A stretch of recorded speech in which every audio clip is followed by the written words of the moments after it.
Senin tanggal 23 September 2024. Saya penjabat Gubernur Sumatera Utara dengan ini resmi mengukuhkan Saudara Mulyono ST.MSI sebagai penjabat sementara Bupati Labuan Batu Utara, Saudara Dr. Haji Faisal Arif Nasution SOS MSI sebagai penjabat sementara Bupati Labuan Batu, Saudara Dr. Andes Basarin Yunus Tanjung MSI sebagai penjabat sementara Bupati Asahan, Saudara Dr. Andes Nasrindo Sirait SIMM sebagai penjabat sementara Bupati Pakpak Barat, Saudara Dr. Agustinus SSITMT sebagai penjabat sementara Bupati Toba, Saudari Insinyur Yuliani Sirgar MAP sebagai penjabat sementara Bupati Nias, Saudara Dr. Andes Jurdani Harahap MSI sebagai penjabat sementara Bupati Nias Utara,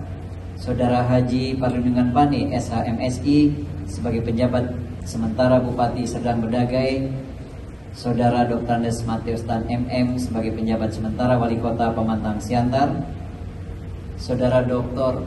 Baharudin Paba MSI sebagai penjabat sementara Wali Kota Tanjung Balai, dan Saudara Dr. Andes M. Ismail P. Sinaga MSI sebagai penjabat sementara Wali Kota Gunung Sitoli.